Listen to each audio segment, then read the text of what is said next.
bienvenidas, bienvenidos a esta mesa redonda que se celebra en el entorno del el primer encuentro de fotoperiodismo de Asturias. El micro. ¿Está encendido? ¿Está encendido? No. Aquí. Bueno, pues buenas tardes otra vez. Bienvenidas, bienvenidos.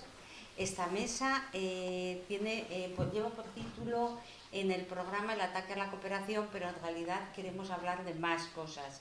Queremos hablar del ataque tanto a cooperantes y ayuda internacional en general, como ataque a las personas que se ocupan de mantenernos informados, a periodistas y reporteros en general.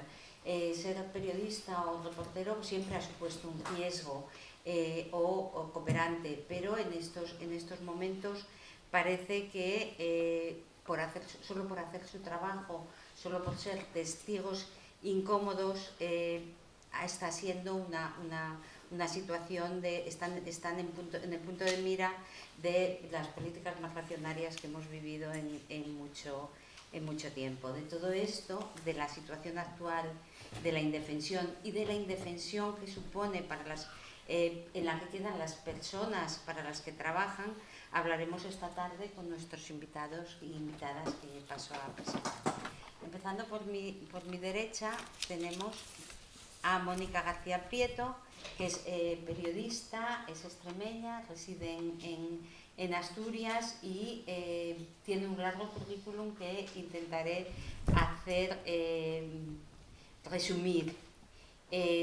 Recoges en tu currículum que el primer conflicto que informaste fue el levantamiento zapatista en Chiapas, estamos hablando de 1994, y desde entonces no ha habido conflicto en el que no nos hayas contado, aunque tal vez podamos destacar tus trabajos en Oriente Medio por la actualidad que representan. Ahora combinas un poco tu actividad como reportera con reportajes en profundidad de la realidad española. En cuanto a los premios que ha recibido Mónica, pues podemos destacar el Premio José Couso de Libertad de Prensa en 2013, Premio Internacional de Periodismo Julián Guita Parrado en 2016, Premio de Periodismo Cirilo Rodríguez 2017, Premio de la Asociación de Medios de Información por sus trabajos sobre la guerra de Ucrania en 2022, o el Premio Mirada Encendida del Festival y Mercado Internacional de Cine Documentado Miradas de 2025. Y de tus últimos trabajos, a mí me gustaría destacar la publicación Contarlo para no olvidar, un diálogo con Maruja Torres sobre la responsabilidad de los medios y la banalización de la información desde una perspectiva feminista. Es difícil encontrar, no es frecuente encontrar fotoperiodistas y reporteras mujeres. Es una profesión, hasta donde conocemos, bastante masculinizada. Entonces, bueno, tiene mucho interés para nosotros tu visión en ese sentido. A continuación, José Fernández, Pepe Fernández, es presidente de Médicos del Mundo España y socio voluntario de esta organización desde su constitución. Pepe es médico de formación y profesión y ha desarrollado su vida profesional en el ámbito de la planificación y gestión de servicios sanitarios de siempre. Ahora, aunque estás jubilado de esas funciones, sigues manteniendo la actividad como presidente de la Comisión de Garantía de Evaluación de la Ley Orgánica de Regulación de la Eutanasia en Asturias. Pasando al otro lado, tenemos a Lorena Gamito. Lorena es directora de Acción Humanitaria, Emergencias y Desarrollo del Comité Español de UNRWA. Es psicóloga de formación por la Universidad de Salamanca, experta en intervención psicosocial en aspectos de género y máster en cooperación internacional y gestión de proyectos y en dirección y gestión de organizaciones no gubernamentales de SADE. Tus dos vertientes más claras de trabajo son el género y la acción humanitaria en emergencias, con más de 20 años de experiencia en acción social y cooperación internacional. Y finalmente, en el extremo de la mesa, tenemos a Mohamed Safa. Safa es médico, oftalmólogo, escritor y activista. Es palestino, nacido en Cisjordania y residente en Corcubión, y se formó como oftalmólogo en Asturias. Sus trabajos, artículos y conferencias en defensa de los derechos del pueblo palestino son muy numerosos y podemos destacar algunos como las publicaciones Palestina, un grito por la libertad, la Revolución Árabe, democracia, nacionalismo y religión, la segunda Nakba, el proceso de paz, y Gaza, un genocidio televisado, que es tu última publicación. Su compromiso con la causa palestina le ha hecho merecedor de numerosos premios, entre ellos en los últimos años el Premio por la Paz Ruiz Tilbe, que se concede en Asturias en 2024, y el Premio Acampa por la Paz, que es en Galicia en 2025. Estamos muy agradecidos a todos ellos por haber venido esta tarde a compartir sus experiencias y sus opiniones y valoraciones con nosotros.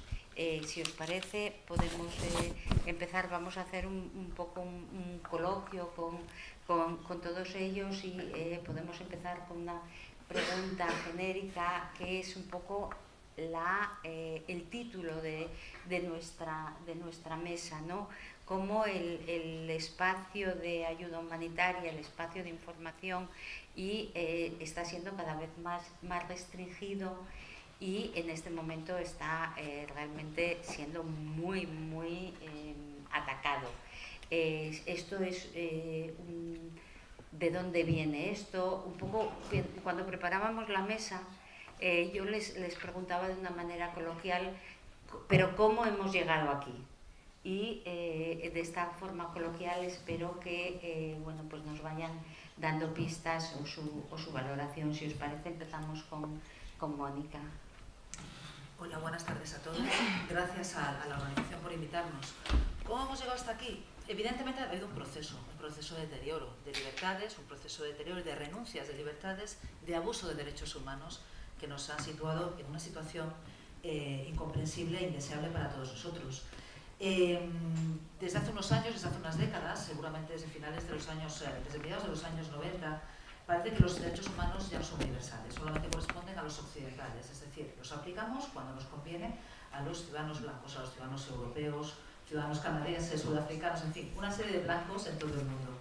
Y claro, todo esto lo que hace es que, en primer lugar, los derechos humanos pierdan su carga, pierdan su importancia, pierdan el predicamento que tienen en todo el mundo, es decir, todos aquellos pueblos que, por ejemplo, en el año 2011, en el mundo árabe, se levantaron exigiendo democracia, exigiendo derechos humanos, entienden que esto ya no ni es para todos ni es tan deseable, porque se puede revertir en cualquier momento. Yo creo que desde el 11 de septiembre hubo un cambio radical en el panorama tanto mediático como del activismo internacional en conflictos. ¿Por qué? En primer lugar, porque el 11 de septiembre dio lugar, como recordáis, un ataque contra las Torres Gemelas, que dio lugar a dos invasiones ilegales. Invasiones ilegales de libro, es decir, Naciones Unidas nunca ratificó ninguna de las dos intervenciones. ¿Por qué? Porque Estados Unidos nos vendió una figura importantísima, la del terrorismo internacional. La guerra contra el terrorismo, no hay fronteras, con lo cual puedo bombardear las fronteras que me dé la gana, porque siempre va a haber alguien que me cuadre. Ni siquiera estaba Bin Laden en Afganistán en aquel momento. Bin Laden era un ciudadano saudí, Osama Bin Laden. Ni siquiera estaba en Afganistán, pero Afganistán fue ocupada para luego retirarnos de una manera brutal hace un par de años, dejando a toda la población, como la dejamos, vendida a los talibán, que era una opción bastante complicada. Claro, entonces se nos pidió en el 11 de septiembre, básicamente, fue tal shock para las sociedades occidentales que se nos pidió que renunciáramos a libertades a cambio de seguridad, pensando que nos iba a dar seguridad renunciar a libertades. Y ahí perdimos o limitamos nuestro derecho a la privacidad, nuestro derecho a la libertad de expresión, y sobre todo se generó una corriente de islamofobia que sí que repercutió luego en la creación de amenazas potenciales terroristas contra Occidente, que sigue comportándose de una manera bastante colonialista. Con lo cual creo que para mí el 11 de septiembre fue un origen bastante importante en todo esto. Además, desde el punto de vista periodístico, que es evidentemente que yo voy a abordar, hubo dos hechos que a mí me inquietaron profundamente, tanto en Afganistán como en Irak. En Afganistán, creo que tengo por aquí las fechas, en noviembre del 2001, ¿os acordáis que la invasión fue en septiembre-octubre del 2001? El ejército norteamericano bombardeó las oficinas de Al Jazeera, matando a varios de sus ocupantes.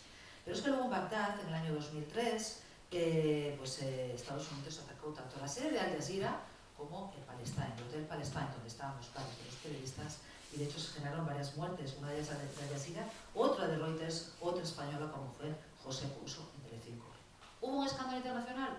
Hubo escándalo a pequeña escala, efectivamente, pero se pasó, nunca hubo un juicio internacional. Es decir, la invasión de Irak, en la que colaboró tristemente José María Aznar, nunca llegó a los tribunales internacionales y fue una invasión militar de libro, como la que ejerce Israel en Gaza, como la que ejerce Rusia en Ucrania. Una invasión militar sin ningún otro tipo de definiciones.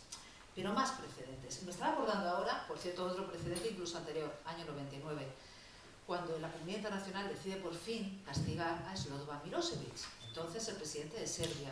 Recordaréis que primero se atacó Eslovenia, luego fue Croacia, luego fue Bosnia y hubo un último país, Kosovo. Una república, casi una región que decide también independizarse y el ejército serbio interviene brutalmente, militarmente, desde el punto de vista militar, con bastante ferocidad. ¿Qué hizo Estados Unidos junto con toda la comunidad internacional, que es su mandato de Naciones Unidas? ¿Qué hicieron? Bueno, pues aparte de una intervención militar en toda regla, atacaron la sede de la radio-televisión serbia, en un gesto que vaya, ya digamos que el periodista ya dejaba de ser intocable. Ya, si te molestaba el periodista, comenzaba a ser tocado. Esto en la guerra de Vietnam había ocurrido, en la Segunda Guerra Mundial no había ocurrido, esto comienza a ocurrir, como digo, en este proceso de desgaste, ¿no? Pero yo os quiero poner un precedente que para mí es dramático, sobre todo porque acabo de regresar de allá, hace unas semanas, que es Siria. En la guerra siria, que nos perdimos porque el régimen sirio no permitía la entrada de periodistas y porque era muy peligroso informar desde el interior, y nos perdimos 10, 14 años de una represión brutal y de una multiguerra con multifacciones, donde cada una tenía más impunidad que la anterior, se cometieron todas las atrocidades que estamos viendo ahora en Gaza. Es decir, si la guerra de Siria y la actuación del régimen de Bashar al-Assad en la guerra de Siria no entendemos hoy Gaza, no estaría ocurriendo lo que estamos viendo en Gaza, pero se permitió. Se permitieron hambrunas, hablamos de hambrunas de 6 y de 8 años, barrios enteros cercados, se permitieron cercos medievales, con los que he estado ahora, estuve en un barrio, uno de ellos, Yobar, 700.000 habitantes antes de la guerra, porque queda 0 personas viviendo, porque es impracticable. O sea, Yobar es un barrio como tantos otros, completamente devastado. Se llevaban, como hacen los soldados israelíes, no solamente demolían con excavadoras, se llevaban el cableado, se llevaban las ventanas. Estamos hablando del saqueo de un estado. No solamente hubo eso, hubo una represión brutal, hubo ataques con armas químicas contra una población civil. Estuve en el barrio de Buta, donde se cumplían 12 años, desde el ataque que mató a 1.400 personas. Fue un ataque que ya, utilizaba una vieja táctica rusa, porque aquí todos básicamente han copiado tácticas que se llama en inglés el double tap, es decir, el doble ataque. Ataco y cuando llegan los servicios de rescate a asistir a la población civil que está siendo atacada, vuelvo a disparar. Pues bien, lo hicieron en 3 ocasiones. De ahí que la cifra de muertes llegara a los 1.400 personas. Pero que estoy hablando de Siria, no estoy hablando de Gaza. Estoy hablando de Siria. Os puedo hablar de persecución de periodistas, desapariciones masivas de periodistas y de activistas en Siria. Y de una impunidad a la hora de cometer crímenes, cuidado, que no solo afectaba a Siria, afectaba a todos los aliados de Siria. Irán era impune, Rusia era impune, y como ahora es Israel impune, como ahora es Estados Unidos impune. Es decir, se fue generando un clima de impunidad que abarcó absolutamente todo, como también esa impunidad abarcó, cuidado, a Francia, a Gran Bretaña, a Estados Unidos, a Turquía, a Qatar, a todos los países que bombardeaban supuestamente el Estado Islámico y que también actuaban en Siria. La cuestión es que nadie está respondiendo de los crímenes que se cometieron aquellos 14 años de guerra. Así que, como os digo, evidentemente hay muchos precedentes. Hemos dejado pasar cosas que son impensables que hayamos dejado pasar. Hace unos días mi hija, que está aquí justo sentada, me preguntaba, ¿no es mamá, ¿no es muy peligroso potencialmente estas incursiones aéreas rusas en Polonia, en Dinamarca, en Alemania, en Estonia, en Finlandia? Yo pensaba, hombre, sí. Pero es que para precedentes peligrosos, recordemos que fue en el año, creo, 2011, lo voy a confirmar, lo tengo por aquí, en el año 2010, en el momento en el que Rusia abate un avión Tupolev de la Fuerza Aérea Polaca. En aquel ataque murió el presidente de Polonia, con su mujer, con el presidente del Banco Nacional Polaco, con 18 parlamentarios y con el jefe del Estado Mayor, además de los familiares de las víctimas de las masacres de Katyn, que era lo que iban a conmemorar. O Unas masacres cometidas por la Unión Soviética en contra de pues, policías, guardias fronteras, etcétera, polacos, ¿no? Fueron masacrados 22.000 personas y era uno de los primeros homenajes que había.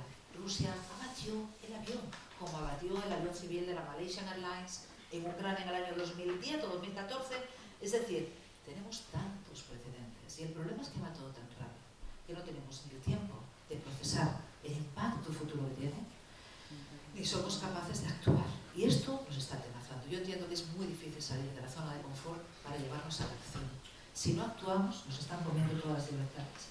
Pero como os decía, sin el precedente de que Rusia matara al presidente polaco y a su mujer y a todos ellos, pues a lo mejor hubiera sido impensable que Israel atacara hace 2 semanas o 3 semanas y matara al presidente de Yemen junto con buena parte del gobierno yemení. Se atacó a Yemen, se atacó la mesa de negociaciones de Qatar, sin que haya ocurrido nada.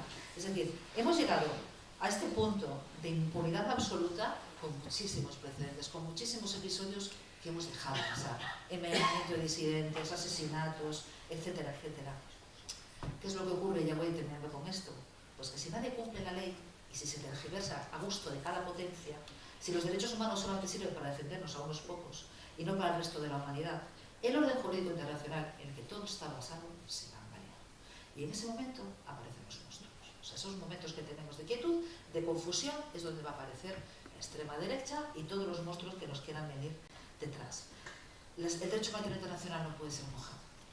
O sea, no puede ser papel mojado. O sea, lo que está ocurriendo en Gaza, aparte de, no es una cuestión política, es una vulneración absoluta de derechos humanos. Si la estuviera cometiendo jamás en contra de los israelíes, habría que denunciarla con el mismo afán. Pero hoy en día lo único que está masacrando una comunidad es a la comunidad ocupada palestina, que lleva ocupada desde el año 48. Y con esto quiero decir que todos estos precedentes lo que ha fomentado o ha potenciado es que Israel puede estar provocando un genocidio delante de nuestros ojos y que todos nos sintamos incapacitados para actuar.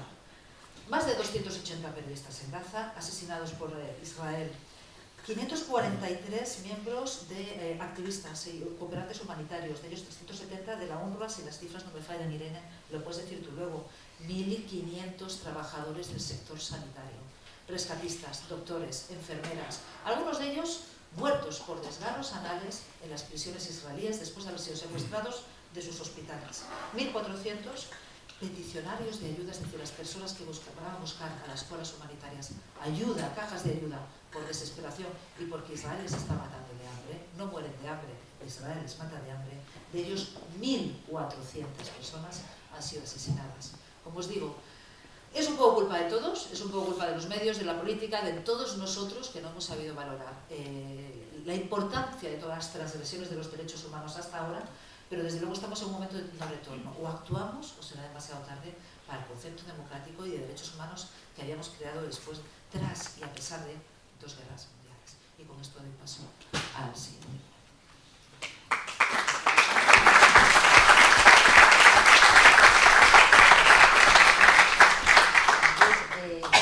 Si os parece, Pepe, podrías darnos un poco dentro del mismo marco la visión o la situación de la ayuda humanitaria en este momento y cómo hemos llegado. Bueno, casi que podríamos dejar de empezar el coloquio, porque no, pero es cierto que toda la narrativa que nos ha dejado encima de aquí en nuestras cabezas ahora mismo, Mónica, pues es la síntesis de lo que ha ocurrido. No, cuando Mame nos decía esto del punto de inflexión, pues tú lo has puesto, pero es que en todo esto, yo por ejemplo recuerdo lo que nos pasó en Ruanda, a Médicos del Mundo, y lo que fue que el genocidio. Pensábamos que esto iba a dar lugar a un cambio, a una restitución, por decirlo de alguna manera, del derecho internacional humanitario. Se creó aquella corte penal, pero claro, Francia acaba de pedir perdón hace 4 días en boca del presidente francés, pero de aquella manera.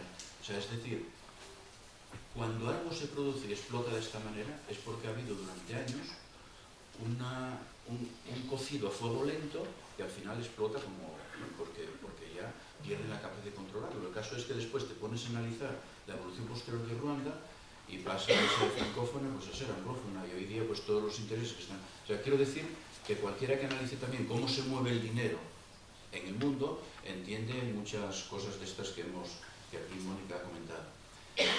El caso es que llegamos, por ejemplo, también a la situación con los Balcanes y volvemos otra vez a encontrar, bueno, no ha pasado prácticamente nada, lo que dice Mónica, porque no se haya respetado el derecho internacional humanitario. Y esto estaba ocurriendo en los Balcanes a la vez que ocurría en Ruanda. Son dos contextos completamente diferentes, pero que tampoco ha habido una respuesta global en esto. Y si es verdad que cuesta mucho menos trabajo crear tribunales penales para, no se sabe muy bien quién todavía, de Ruanda, porque están saliendo la cola de todos los procedimientos judiciales internacionales. Todavía hace poco tiempo pues han decretado orden de búsqueda y captura, parece ser contra quienes organizaron el asesinato de la gente de Médicos del Mundo en Ruanda. Ahora, y esto fue a principios del 97, y la cola pues sigue ahí. Llega pues el tema de Palestina y Ucrania, y nos damos cuenta también el doble rasero que tiene la llamada comunidad internacional para pues bueno, enjuiciar y responder sobre una y otra situación. Que esto, y bueno, pues aquí podemos tocar también el tema de las migraciones o de cómo refugiados y refugiadas de un color o de otro pues son también tratados de una forma sumamente diferente por los mismos gobiernos de los países, de los países que nos preciamos de ser los valedores del derecho internacional humanitario y los derechos humanos. Desde un punto de vista así como de una organización humanitaria, funcionamos en principio teóricamente con 4 principios: humanidad, imparcialidad, neutralidad e independencia.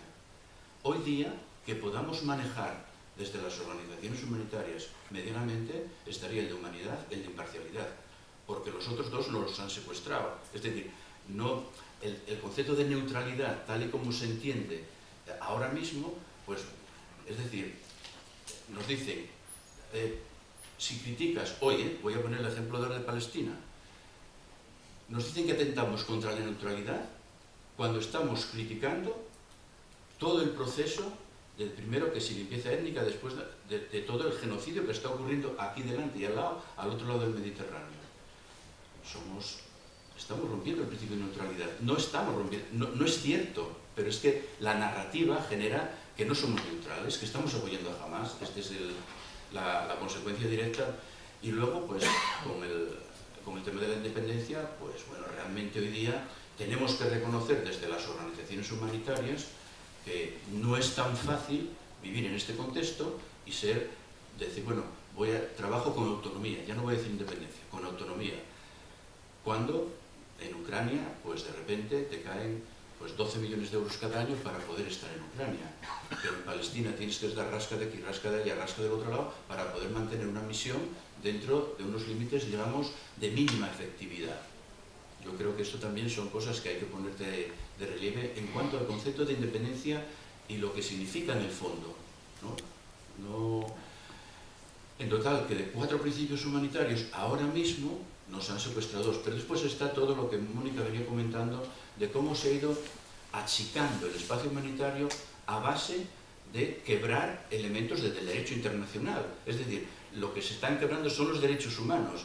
No es decir que solo te ahogan porque no te dejan ir acá o allá por cuestiones de seguridad, que también, pero que al final lo que está en cuestión es el derecho internacional humanitario, los principios humanitarios y todo aquello que desde la arquitectura generada después de la Segunda Guerra Mundial se fue creando en el mundo de hoy. Y eso hoy, lo que decía Mónica, estamos en un momento de no retorno. O esto se rompe de alguna manera, o vamos a vivir no sé cuántos años, pero esto de verdad que el salto es brutal. Si os fijáis, por ejemplo, solamente con ver la experiencia de Palestina, al principio podían ser errores o daños colaterales. Después resulta que los hospitales eran espacios, cuarteles prácticamente de las milicias, del terrorismo y de las milicias. Pero después fue que las organizaciones estábamos infiltradas por Hamás y entonces las organizaciones estábamos en el foco. Bueno, aquí Lorena tiene mucho que decir sobre esto concretamente. Y es que al final, pues llega a lo que la cosificación de la población, el desprecio por la población, como dijo este militar israelí, son animales salvajes. Entonces, esto, que parece así dicho, qué brutalidad, pero es que es la despersonalización. Es decir, el enemigo ya no es no sé quién, porque allí sería difícil identificar quién es el enemigo. El enemigo es todo el pueblo palestino. Y por lo tanto vamos a... Es decir, hay una secuencia que si miramos a lo largo de estas últimas décadas, como decía Mónica, vamos a encontrar ejemplos parecidos en muchos lugares del mundo. Vale que Palestina está más internacionalizado y además, porque es el dolor que hoy día, que significa el no retorno por lo que representa y quiénes son los personajes que están en esto. Pero hoy día pues se está produciendo un proceso en Sudán del Sur que, digamos, no tendría nada que envidiar a Palestina en vulneración de derechos humanos, en agresiones, en impunidad. Y si nos fijásemos, en el mundo ahora mismo hay como 30 y tantos conflictos armados vivos. Y en cualquier lugar que pongas la mirada, a poco que se rasque, pues vamos a encontrar los mismos elementos, los mismos factores y las mismas circunstancias detrás. De verdad que no es un tema de decir le quito la relevancia que tiene a Palestina, porque yo creo que el simbolismo que tiene y lo que nos estamos jugando ahí es mucho, es muchísimo. Aparte de decir, ya mira, es ya el no haber ningún tipo de límite, ningún tipo de barrera.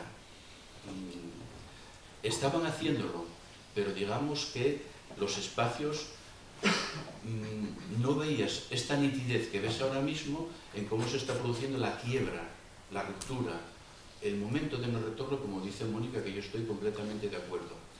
Y luego en las organizaciones humanitarias también tenemos que ver, a ver, si fuésemos a analizar lo que ha ocurrido en estas últimas décadas con las grandes agencias, también de Naciones Unidas, con donantes, con esto que se llama de aquella manera los países de la comunidad internacional e incluso también de las propias organizaciones humanitarias, no es decir, hemos ido picando uno tras de otro un anzuelo sobre el siguiente. Y esto ha ocurrido y nos hemos ido generando una narrativa con palabras nuevas, pero con procesos que hay detrás completamente antiguos. Y así pues hemos llegado a hablar de, yo qué sé, pues, en el término nuestro, que sí, del triple nexo y de cosas de estas así, que es que poco a poco esto se viene mezclando con unas exigencias de lo que se llama el compliance cada vez más altas, una delegación, una transferencia de riesgos y de responsabilidades hacia las organizaciones humanitarias por parte de los países y de los grandes donantes, y luego vienen y te dicen, bueno, está el screening antiterrorista y el blanqueo de capitales. Y dices, uff, ya está, ya estamos. ¿Quién define lo que es terrorismo? Es una decisión política exclusivamente. Hoy nosotros podemos estar en el Kurdistán sirio trabajando con una contraparte. Si la influencia de Turquía es un poco mayor y se llegan a romper determinados lazos muy frágiles que hay ahí porque le interesa a los Estados Unidos que estos médicos del mundo van a estar trabajando con una relación terrorista cualquier día de estos, pero directamente. No quiero poner, y ojalá que nunca ocurra, pero imagínense que todo el conflicto del Sáhara Occidental y del tema de los saharauis pues se hace un poco más complejo, se complica, y dicen el Polisario, por la influencia de Marruecos, es una organización terrorista. ¿Cuál es nuestra contraparte en los campamentos saharauis? Pero esto, estoy poniendo así ejemplos para que entendamos, pero es que esto es algo tan sutil, la línea, que si alguien tiene un interés político en que, no, pues te va a decir, ustedes están colaborando con una organización terrorista. Y luego está el tema del blanqueo de capitales. He puesto un ejemplo, que me digan cómo se mete el dinero en el Kurdistán sirio, en todos estos 14 años que tú has relatado esto. Y podría poner ejemplos por decenas. Por decenas. Pero es que nos obligan a tener unos controles que tampoco tienen ni donantes ni países, no los tienen realmente. Es una hipocresía y una vara de medir tan paradójica, ¿no? Que dices tú, bueno, esto no... Es decir, en todo esto yo creo que también tenemos cierta responsabilidad. Mónica decía que es un problema de todos. Yo, a veces cuando, yo qué sé, ya sabéis que tenemos plataformas, coordinadoras de las redes y todo esto.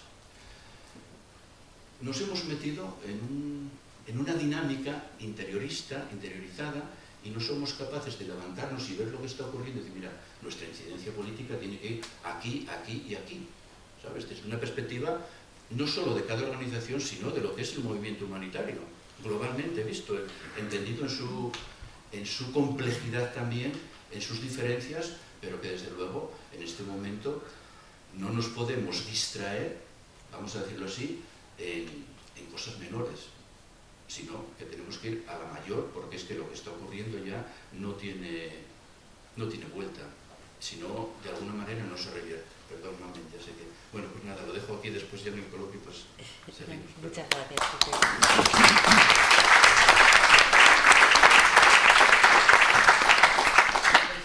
Muchas gracias. Creo que hemos ido un poco de un marco muy más general. Podemos llegar ahora a una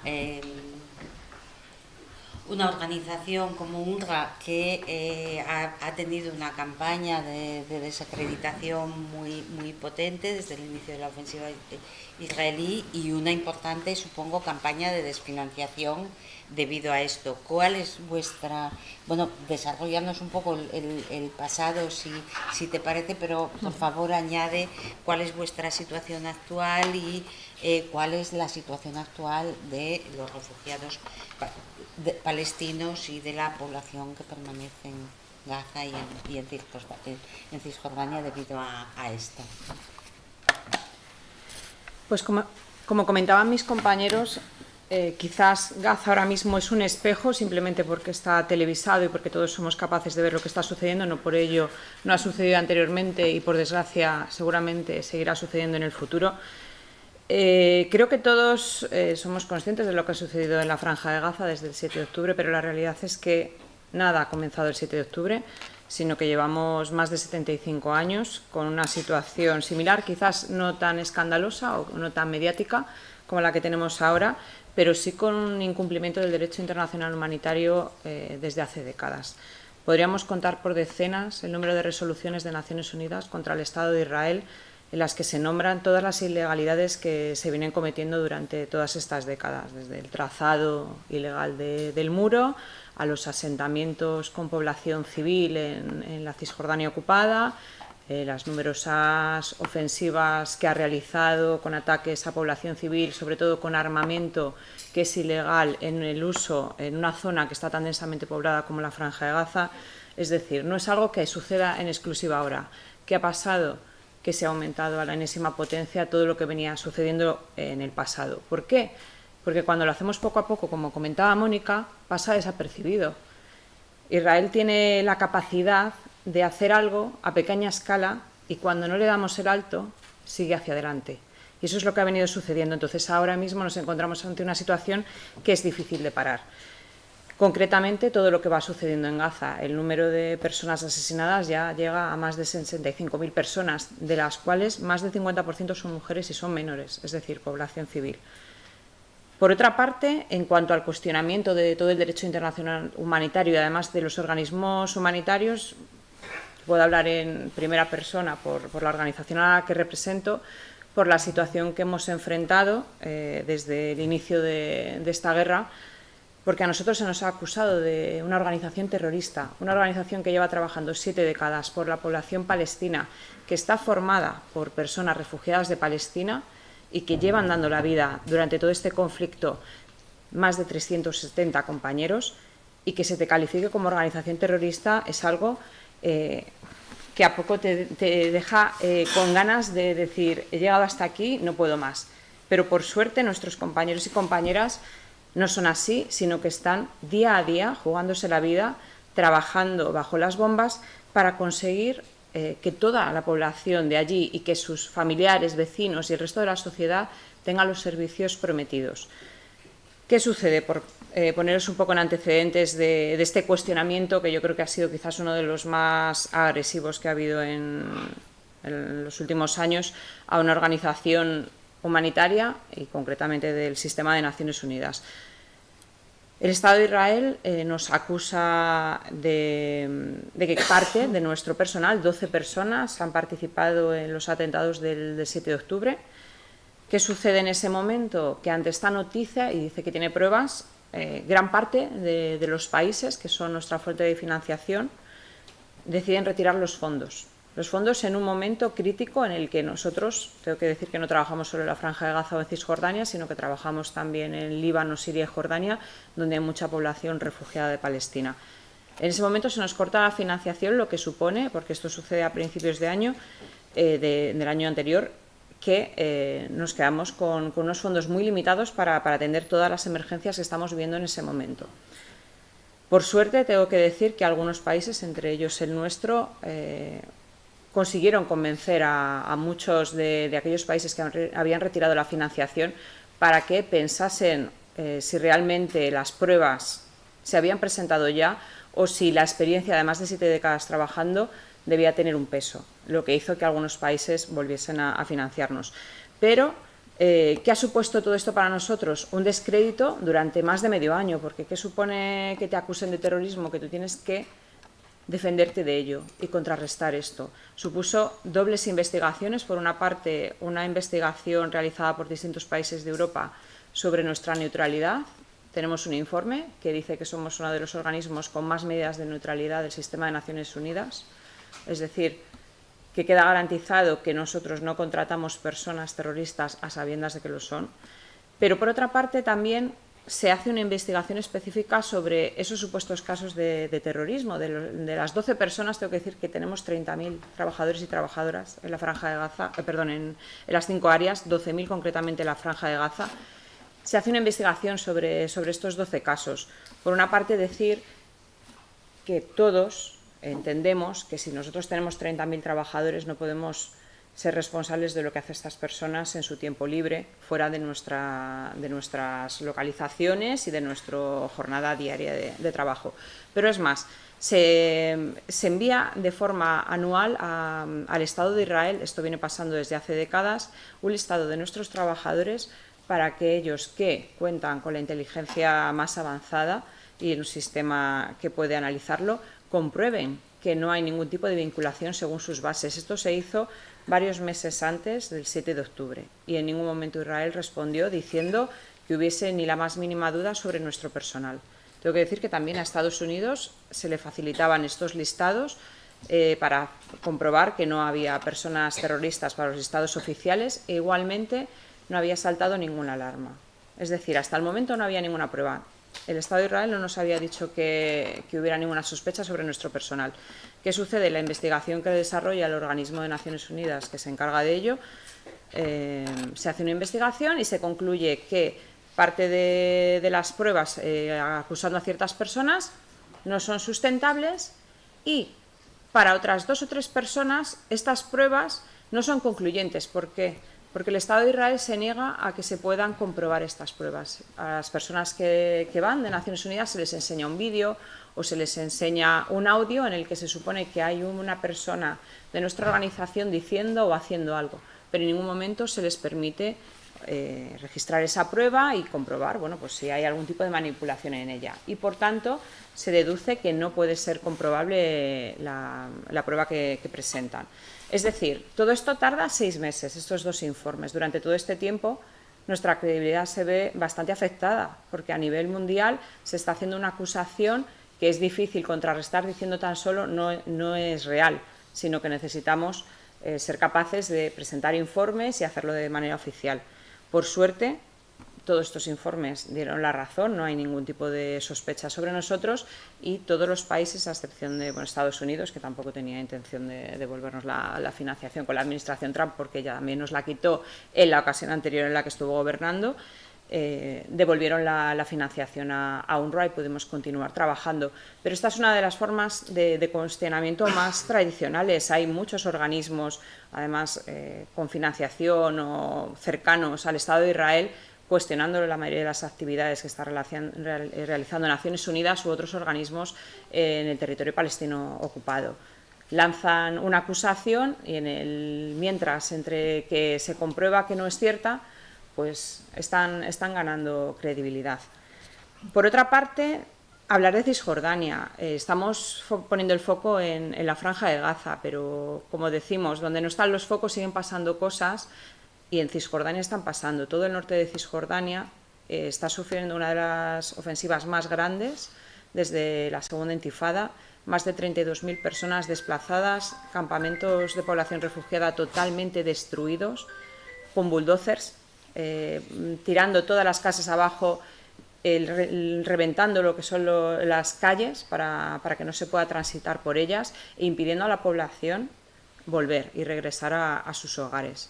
Por otra parte, los asentamientos no son de ahora, sino que es algo que la administración israelí lleva realizando desde hace décadas, pero además sigue aprobándolos. A día de hoy sigue aprobando miles y miles de asentamientos más, concretamente en la zona E1, que es la zona que conecta Jerusalén con el Valle del Jordán, y si estos asentamientos se desarrollan, lo que hará será generar una nueva división geográfica, es decir, Cisjordania del norte, Cisjordania del sur.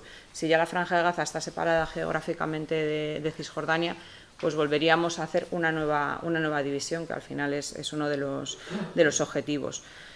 Decir también que es muy preocupante aquí a nivel de España el cuestionamiento que se está haciendo, lo tenemos también a nivel internacional, pero específicamente lo podemos visualizar aquí en la sociedad española. El cuestionamiento no solo de derecho internacional humanitario, sino de los derechos humanos, como ahora mismo ya es algo opinable. Estoy a favor o en contra, me parece bien, me parece mal, cuando era un consenso que todo el mundo teníamos, de todo el mundo tenemos derecho a los derechos humanos, porque somos personas. Y ahora mismo en las aulas se está cuestionando. O sea, ahora mismo esto ya se ha convertido en un debate de a favor o en contra, cuando esto no había sucedido nunca. Y como decimos, no podemos permitirnos este tipo de debates ni de creencias, porque dinamitan todo aquello que llevamos décadas construyendo desde la Segunda Guerra Mundial. Entonces, tenemos que despertarnos y empezar a trabajar en ello.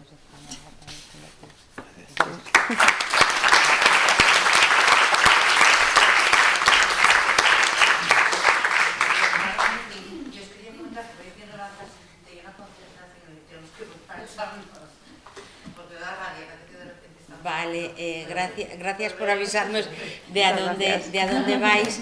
Se decidió no suspender la programación con las concentraciones porque bueno, pues se había movilizado a muchas personas y consideramos que era más procedente mantener la programación. Vamos a continuar con Mohamed Safa, que ya hemos ido de la parte más general a un problema concreto o a concretar cuál es el impacto de todas estas medidas en este momento, cómo están garantizando la impunidad para lo que está ocurriendo en Gaza. No sé si con esta pregunta tan genérica te llega. Sí, hola, muy buenas. Yo sí que quería hablar de lo que sucede, que este es el genocidio. En el gueto de Varsovia, los que estaban ahí, aparte de su gran preocupación que van a ser asesinados, tenían una cierta inquietud que van a ser asesinados, pero nadie sabe de lo que les estaba pasando. Que van a morir en silencio. Nadie estará al tanto de ello. Y esto contrasta con lo que está pasando ahora mismo en la Franja de Gaza. Los palestinos saben que van a ser asesinados, pero al mismo tiempo saben que todo el mundo sabe que está ejecutando un genocidio. Y esto te hace una conclusión a que los palestinos tienen la sensación, que está arraigada con el tiempo, que estamos ante un genocidio inevitable. Esta es la realidad. Y eso significa normalizar el genocidio. Y normalizar el genocidio, esta es la última victoria del verdugo. Por tanto, ya de entrada han ganado. Desde el momento que durante 2 años somos testigos ante un genocidio, hemos sido capaces de normalizar el genocidio. Hay una sobreexposición sobre esto que los soldados israelíes contrastan con ellos, que van jactando de sus hazañas sobre la destrucción y el asesinato de los palestinos. Que antes, por cierto, teníamos la sensación que el crimen sucede en tiempo corto, a escuras, y que nadie, y además y niegan reconocerlo.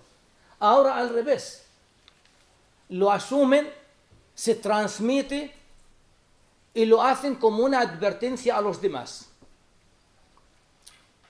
Esa normalización, recuerdo que hay Karl Cheeseman, fue condenado a muerte y en la cárcel se convirtió en un escritor. En una de sus novelas dice que él y sus compañeros en la cárcel encontraron cadáveres de soldados japoneses, pero los cadáveres estaban en descomposición, que el hedor el primer día de estos cuerpos en descomposición no les dejaban, ni podían dormir, ni comer, ni reconciliar, no podían hacer nada. El primer día, el segundo día, el tercer día. Pero dijo él, al cabo de una semana nos hemos habituado a ello. Hemos empezado a manejar los cuerpos. Cortamos las cabezas, limpiamos el cráneo y hasta lo hemos utilizado como una figura decorativa en nuestra habitación. La conclusión, la maldición de la costumbre.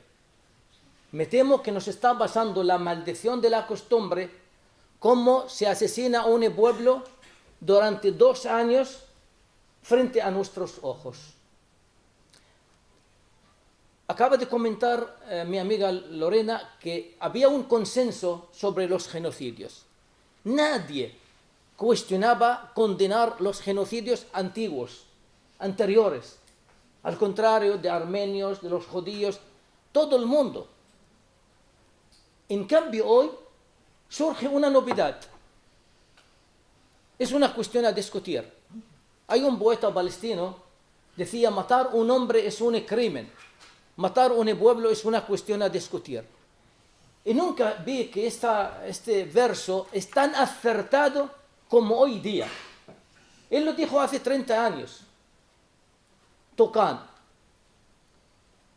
Veo cómo se ejecuta contra otro pueblo y algunos cuestionan el genocidio, que somos testigos de ello. La segunda observación, los genocidios siempre han sucedido por un ejecutor. Esta vez no. Es verdad que Israel es el ejecutor principal del genocidio, pero con Israel participan países democráticos, empresas, financiación, individuos.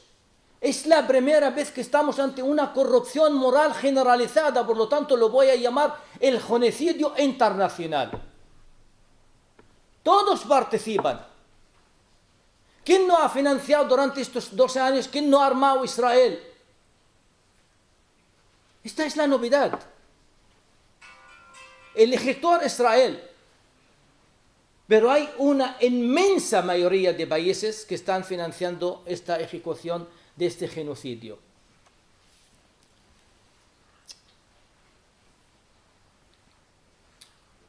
Está afianzada esa visión colonialista respecto a nosotros. A mí me atormenta muchas veces, pero ¿por qué? ¿Por qué? Esa jerarquización de Darwin social, hay una jerarquización racial hoy día. Es verdad que no es lo mismo matar a un palestino que matar a un israelí. Porque desde el primer momento hemos comprado esta mercancía envenenada que nos han vendido en los últimos años. Que Israel tiene el derecho a la defensa, y Israel tiene el derecho a la seguridad.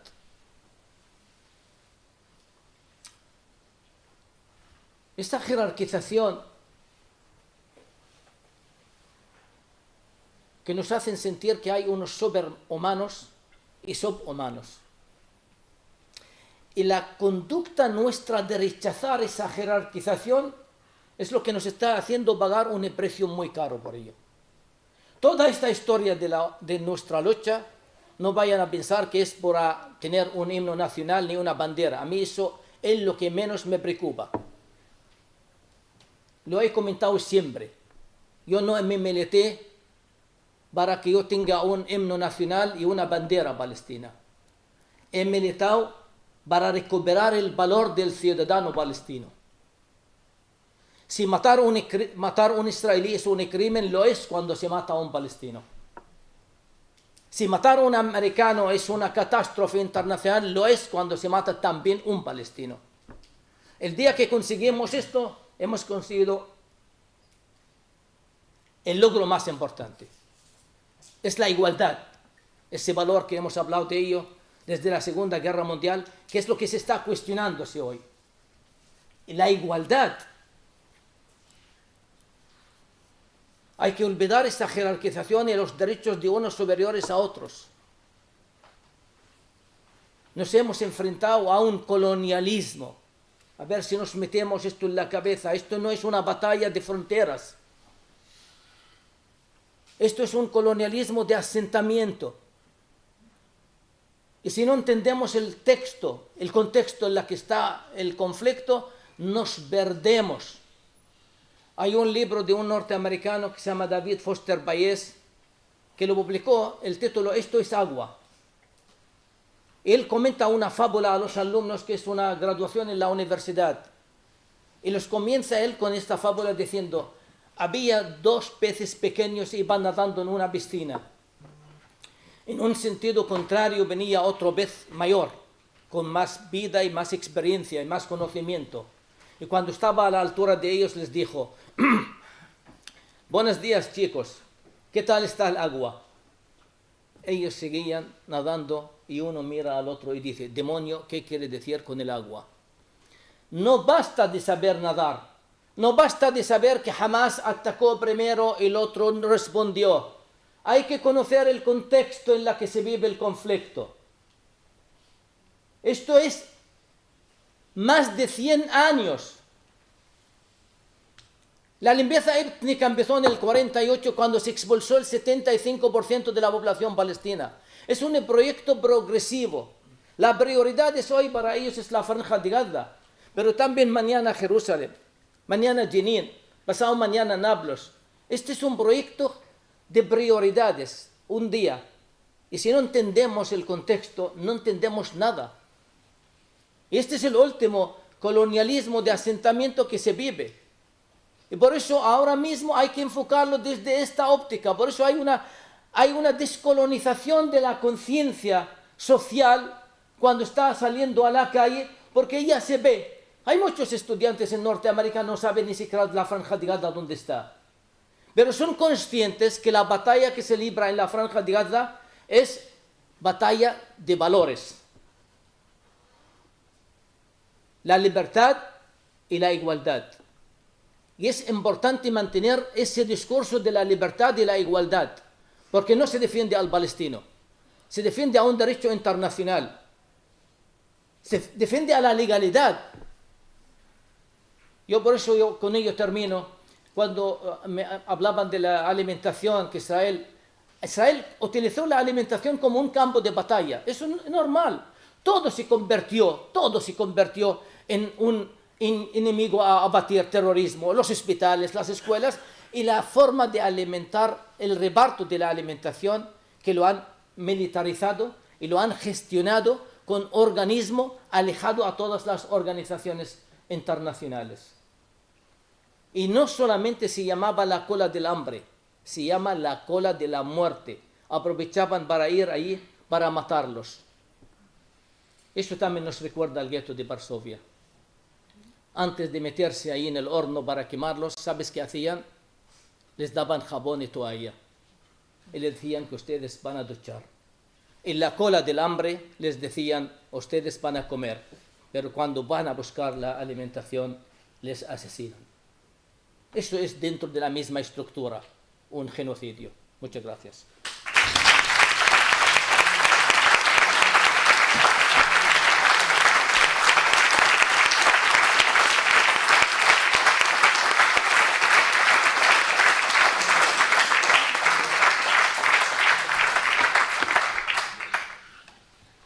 Muchas gracias, Safa. Muchas gracias a todos. Después de estas exposiciones, yo creo que pocas preguntas nos quedan. Tenemos tiempo para que la sala haga las preguntas o las intervenciones que considere. Aquí no vamos a usar micrófono. Óscar el técnico nos dice que para la grabación él ya lo tiene resuelto y entre nosotros nos oímos. Ahí hay una pregunta. Yo quería preguntar a la mesa en general, ¿qué tipo de solución veis a este tipo de conflicto, mucho más global que yo veo que un genocidio, entre tantos genocidios, sino una relación de poder que ya nos tienen aplastados a todos? Y yo soy bastante negativo con la potencialidad de la humanidad, porque el experimento del COVID con el confinamiento y todo el mundo, todos los países se callaron, nadie movió nada, no hubo movimiento de nada, no hubo acción, y fue una correlación de poder para ver lo que pueden hacer y lo que no pueden hacer. Yo creo que es mucho más que un colonialismo, es una relación de poder. Estados Unidos, por un lado, Rusia, China la silenciosa, Francia la gran colonialista, la que más bombardeó, la que más armó, la que trafica con uranio. Los grandes poderes, el poder jurídico, que dicen que está en la humanidad, si hay humanidad o no, pero ¿qué solución dais vosotros? ¿Basta con manifestarse? ¿Basta con tener gestos de apoyo con el pueblo oprimido? ¿O hay que hacer algo más? ¿Os parece que vayamos del final al...? Bueno, claro, es que el colonialismo en sí es una visión de jerarquización y de poder, ¿ya? Es que lo hacen y lo han hecho siempre los países más poderosos en contra, pero yo quería insistir en el colonialismo de asentamiento para simplificarlo, para que se entiende. ¿Por qué? La diferencia entre un colonialismo clásico y colonialismo de asentamiento es la relación con los nativos. El clásico dice, quédate, que te necesito para que trabajes para mí. En cambio, el colonialismo de asentamiento le dice, márchate, que yo voy a sustituirte. Para marchar y expulsarte, utiliza todos los medios. Es decir, ahora mismo en la Franja de Gaza asesinan, alimentación. Fijar, hablamos de la alimentación, yo me fijé en el primer mes, Israel no solamente bombardeaba escuelas y hospitales, me di cuenta que bombardeaba las panaderías. Yo al principio, sinceramente, de forma inocente, no entendí el porqué. Estaban eliminando todos los elementos de vida en la Franja de Gaza. Por eso ahora mismo dicen, en el plan de Trump, Israel ha conseguido 3 cosas que ya lógica, la que ella decía que es su plan: liberar los rehenes, desarmar Hamas, y desarmar Hamas es desarmar la resistencia, que no hay. No podéis molestarme, yo voy a estar aquí cómodo, pero vosotros no tenéis que molestarme. Y la segunda es que no podéis participar en el gobierno, ¿vale? Pero los otros objetivos israelíes, que era la expulsión y la limpieza étnica, es que ya lo han conseguido, aunque no figuran en el acuerdo. Porque a mí me preocupa el día siguiente. Mañana, ¿qué pasa en la Franja de Gaza? Aunque haya alto del fuego. El palestino se levanta y no encuentra ni hospital, ni escuela, ni casa, ni panadería, ni agua, ni infraestructura. Yo no lo puedo decir, resiste. Es lógico que este palestino va a buscar una salida. Ellos van a decir, ¿viste? Hay marcha voluntaria. Claro, es el objetivo. Acaban de eliminar todos los elementos de vida y después cuando salen dicen, es que se marcharon porque voluntariamente. Y este es el discurso. O sea, por eso sí que hay una poder y fuerza, y además acompañado con un discurso que a mí me irrita, que son los países democráticos. Claro, y yo le digo, señor, yo la historia de los países democráticos me la sé muy bien, porque en la historia, cuando se creó el nacionalismo europeo, fue acompañado con un proceso de expansión. Y los que han practicado el colonialismo no son los árabes dictatoriales, son los países democráticos. Nosotros, si fuimos colonizados por franceses y británicos. ¿Y quiénes son? Los demócratas. Y oye, ¿quién está apoyando el genocidio? Los demócratas. La democracia como sistema de gobierno, fabuloso, encantados de ello, pero no es una carta. Ya, pero, perdón, ¿por dónde ves la posible solución? Eso La- lo sabemos, bien. estamos de acuerdo todos. No, bien. La solución, hombre, ojalá que yo pudiera tenerlo. Esto sí, eso. Ojalá que yo pudiera tenerlo. Pero yo voy a decirle lo que yo aspiro. Aspiro yo a mantener mi militancia de este proyecto de lucha y resistencia de nuestro pueblo. Nosotros hemos mantenido hasta hoy, esto es por la resistencia de nuestro pueblo y el apoyo de las fuerzas a nosotros.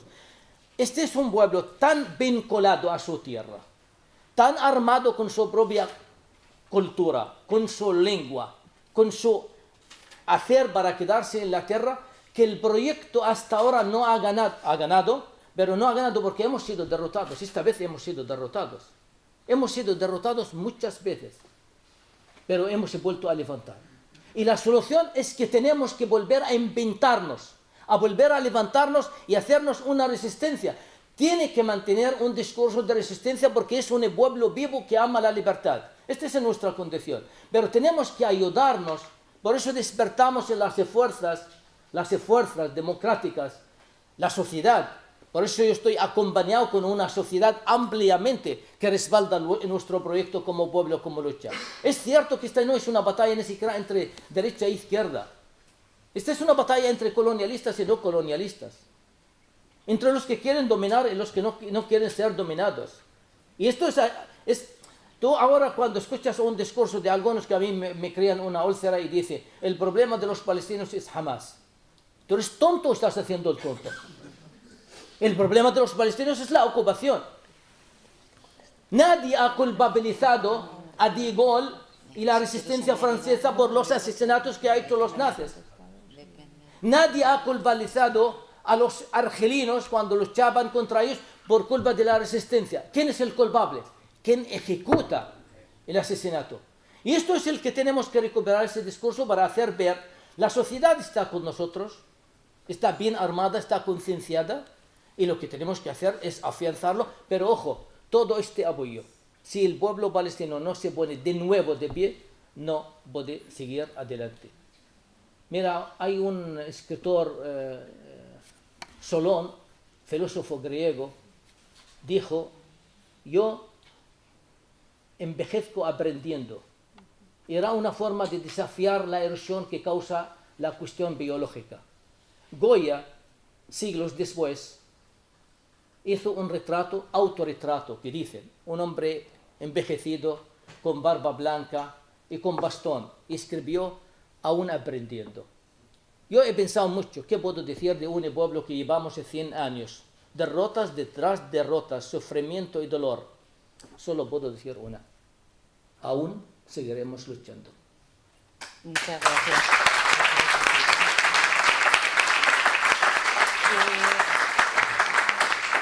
Si queréis añadir más cosas, Lorena, Pepe, Mónica, si no, damos paso a otra. Solamente que es esto último que acaba de decir Safa. Yo creo, vamos a ver, primero que tenemos una mirada del mundo muy desde nuestra posición. Y cuando aquí sentimos la derrota, creemos que los movimientos de resistencia, los movimientos del cambio, la presión que hay global, solamente se puede percibir con nuestras alertas, con nuestros sistemas y esto no es así. Yo, no lo sé, llevo muchos años yendo a los campamentos saharauis, llevan 50 años de siglo que se cumple en este año.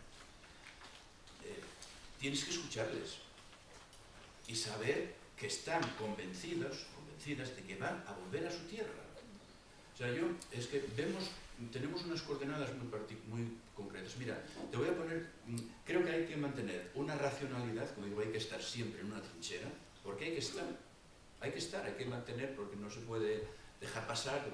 Y en segundo lugar, hay momentos, esto es lo racional, y hay momentos que se conjugan en el mundo, en alguna circunstancia que provocan cambios. Y luego hay narrativas sobre lo que está ocurriendo en el mundo, sobre lo ocurrido, sobre la Segunda Guerra Mundial, sobre cómo vino aquí la democracia. Y claro, contra esas también hay que pelear. No creo que sea un tema tampoco de... Mira, ¿quién se imaginaba que hubiera esa combinación de factores que provocaron que en un momento determinado, ¡pumba!, la última etapa de la Vuelta Ciclista tomara por saco? Y ahí, bueno, pero es que es así.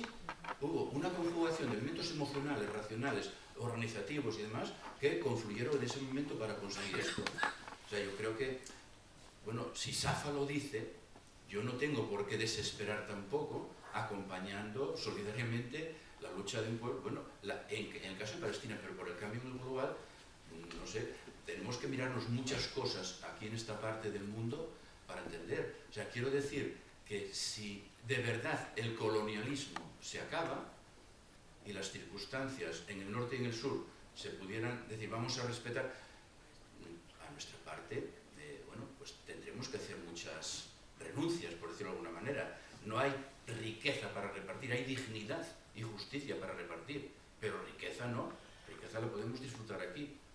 No sé si, pero bueno, que esto es estar, hay que estar, nada más, ¿no? Solo una cosa a añadir. Efectivamente el problema es el hombre blanco colonial. Es que el colonialismo, efectivamente, después de 51 años peleando con conceptos, he decidido que este es el único problema. Pero ojo, China no nos ofrece una alternativa, te lo digo como persona que ha residido en China. Rusia mucho menos, nos ofrece incluso menos alternativa. Es decir, estamos en un momento donde van a surgir monstruos. Estamos en esos momentos de historia donde cada imperio, afortunadamente, el imperio norteamericano va a arrastrar al israelí o el israelí al americano, no sé cuál de los dos, pero me parece que es el final de una etapa para ellos. Seguramente se ve la población que hace por delante o buena parte de ella. En cualquier caso, ya os digo, el interludio casi me da más miedo todavía que el proceso imperialista en sí. Con lo cual, soluciones no hay. ¿Qué solución? Educación. O sea, educación, información, educación, civismo, una ciudadanía que esté alerta, que consume información de calidad y no intoxicación informativa, que no se crea en las redes sociales, sino que haga su propio trabajo, alfabetización mediática.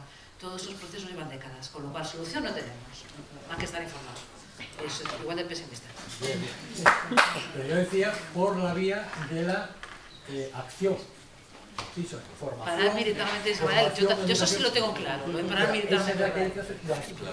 Perdonad. Es que veo muchas cosas, pero pocas acciones. Pero bueno, no quiero Tenemos otra pregunta, otra mano levantada ahí, y la organización van a venir a buscarnos en un momento.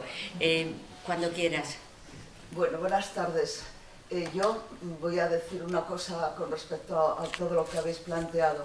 Yo creo que el pueblo palestino no se ha acabado, al contrario, las movilizaciones que actualmente se ha conseguido con esta situación es un apoyo tan importante, de una concienciación, lo que está ocurriendo hoy, lo que se lleva haciendo desde el 7 de octubre de hace 2 años, creo que es un triunfo del pueblo palestino, del apoyo que tienen, de la concienciación que se ha llegado a tener por tanto como se habla de ello, por tanto como hacemos, por todas las acciones, desde las manifestaciones, las conferencias, las charlas, los libros, las campañas de BDS que se hacen, que es muy importante que sigamos la concienciación de darnos cuenta quién está detrás y cuántas cosas podemos hacer, se está consiguiendo. Y creo que, no sé si importa, claro que importan, cómo no van a importar ni los números,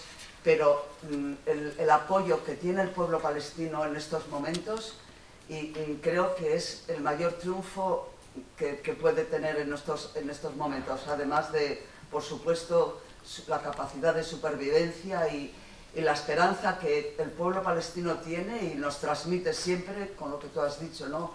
Con lo que habéis dicho todos, esa esperanza de volver y de su tierra, ¿no?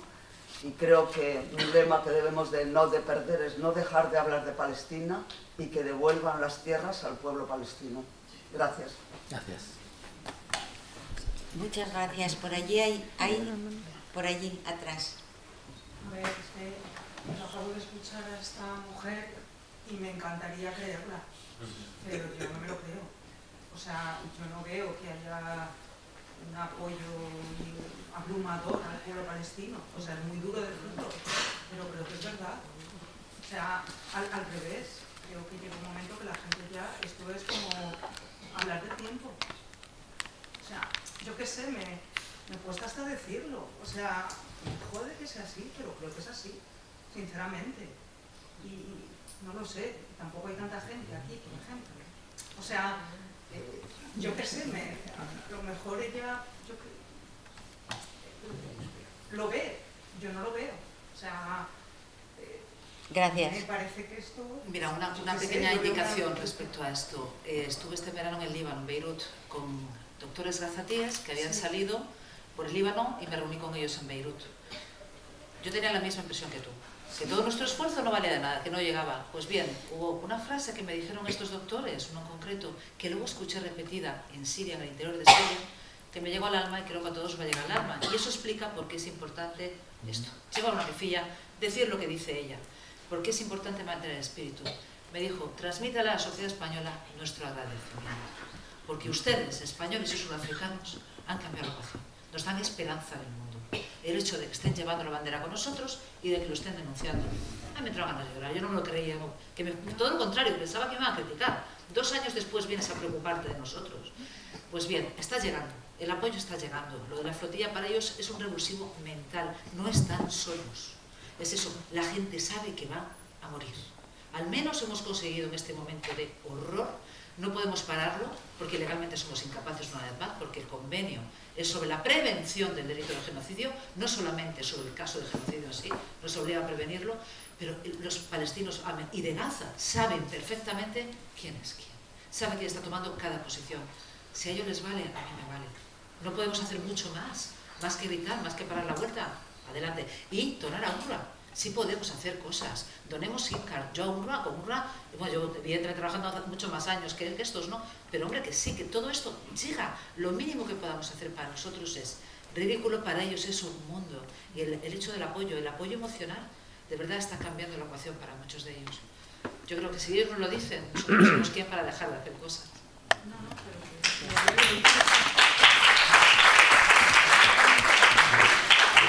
Lo que acabas de comentar, no sabes los correos electrónicos que recibimos de Palestina cada vez que tienes cualquier acto de apoyo a Palestina. No te lo puedes imaginar. Y como el primer alto el fuego ahora cuando hubo esto, es que eran cosas, o sea, lo sienten, pero lo sienten directamente, pero muy directamente. No os podéis imaginar lo que representan las movilizaciones, los gestos, desde el punto de vista de lo que dice Mónica emocionalmente, para el pueblo palestino. Y saben lo que tienen encima, ¿eh? No son, vamos, para nada, están fuera de... O sea que es muy importante, muchísimo, de verdad.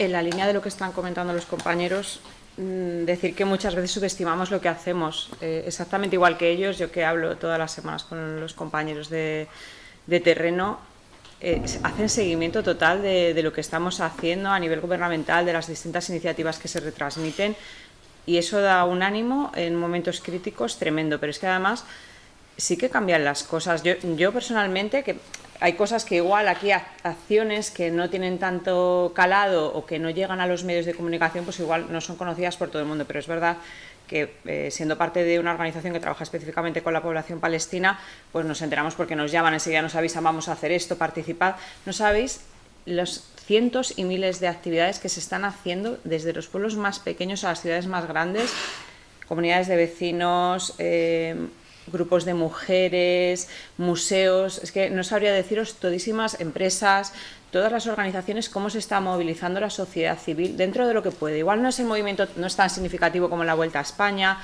u otras cosas que tienen más calado, pero es verdad que son pequeños movimientos que por una parte conciencian a esas personas, hacen grupo y con ello vamos cambiando poco a poco. Yo creo que también tenemos una postura a nivel de país, gracias también a la población que reside en este país, que de ello tenemos que sentirnos orgullosos. Entonces, yo creo que por darle un punto positivo, hay muchísimas cosas más que se pueden hacer, sí, pero no subestimemos el trabajo que se está haciendo y la importancia, sobre todo, que tiene lo que hacemos para la gente en terreno. Gracias. No han venido a buscarnos, pero por favor, no puedo dar más manos.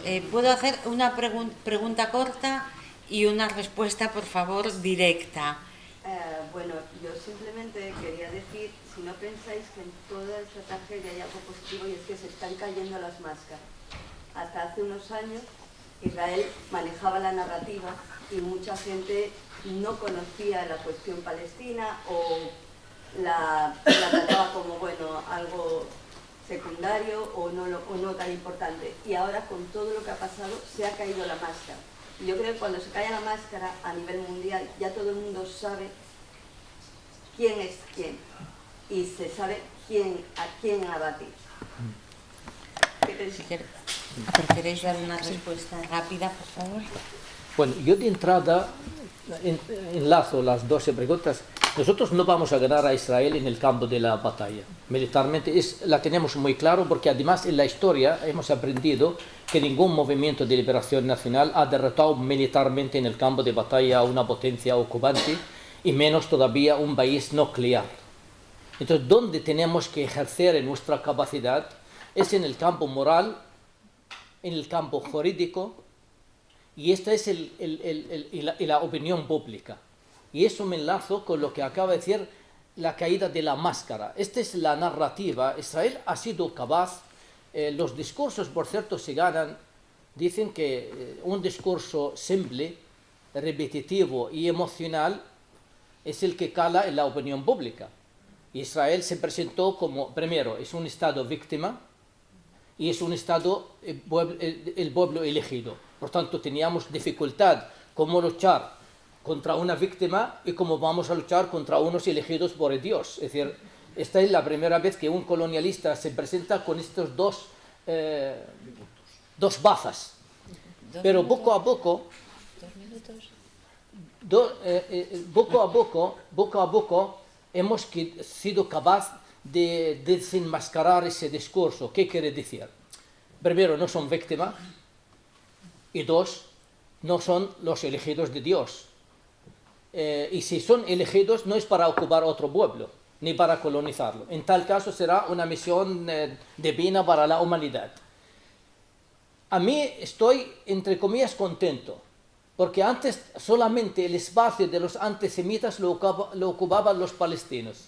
De repente este club está tan amplio ahora, está entrando en él tantos clubes, hasta Pedro Sánchez es antisemita. Y la oposición misma añade y lo acusa de ser antisemita. El secretario general de las Naciones Unidas. Ya cuando empiezas a acusar a las manifestaciones de la sociedad española, también son antisemitas. Y por tanto ya es un discurso que empieza a aflojarse. Ya de entrada no tenía ninguna validez. Cuando tú acusas a un pueblo como nosotros antisemita, no tiene base lógica. No es porque somos semitas que algunos utilizamos el argumento, yo no puedo ser, no, podía ser semita y antisemita al mismo tiempo, podía ser. Pero no somos antisemitas por la siguiente sencilla razón. Nosotros llevamos más de 500 años en combate contra todas las potencias que nos han ocupado. Y anteriormente al colonialismo británico, ¿sabes quién nos ocupó 400 años? El Imperio Turco. ¿Y los turcos qué eran? Musulmanes. ¿Y los palestinos qué son? Musulmanes. No hemos luchado contra los turcos por ser musulmanes. No somos antimusulmanes, pero sí ante unos que nos ocupan. A mí me da igual, como si mañana no nos ocupan, ellos dicen, como si nosotros estamos en contra de ellos por ser judíos. Y por eso somos antisemitas. No, señor. Estoy en contra del que nos ocupa independientemente, aunque viene Nigeria, o España, o Etiopía, o un país africano. Cosa que yo, por cierto, tengo una valoración enorme por los países africanos, especialmente Sudáfrica. Me encantó Sudáfrica, que es el país que presentó la denuncia ante el Tribunal Penal Internacional. Y me gustó muchísimo. Me encantó que no sea un país árabe. ¿Y saben por qué? Porque había un simbolismo en ello. Yo veía dos memorias que compiten entre ellos. Una memoria del apartheid y una memoria de los que creen que son del holocausto. Pero ¿qué nos enseñó Sudáfrica? Dije que lo importante de la memoria no es en sí la memoria, sino el uso que haces de ella. Y Sudáfrica no privatizó su dolor, ni su experiencia. Aprendió las lenguas del dolor. y por eso se identificó con el dolor palestino, mientras otros utilizan la memoria como una licencia de matar. Esta es la diferencia entre dos memorias que se compiten entre ellos. Gracias.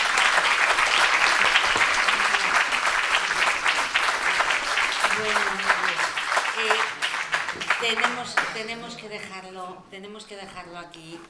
Perdón, yo antes quisiera dar las gracias a los cuatro, bueno, y a ti por presentarlo, pero a los cuatro porque estáis luchando por un mundo mejor y nos hacéis creer a muchos, por lo menos, que puede existir la posibilidad de que exista un mundo mejor.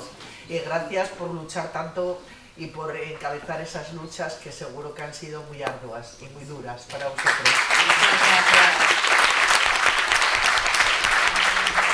Muchas gracias a los ponentes, muchas gracias a todos ustedes por su presencia y en esta sala, cuando la cambien un poco, se celebrará una siguiente mesa que, como esto está un poco pequeño, cine, periodismo y derechos humanos, con Fernando León, Lola Salvador, Óscar Camps y Patricia Simón. Nos la presentará María Luengo. Vamos a dejarles que preparen la sala y si quieren, mientras se preparan fuera, podemos continuar. Gracias, Carmen. Estaba esperando que alguien me llamara la atención. Si podías aprovechar. Bueno, esto es muy breve, al final yo creo que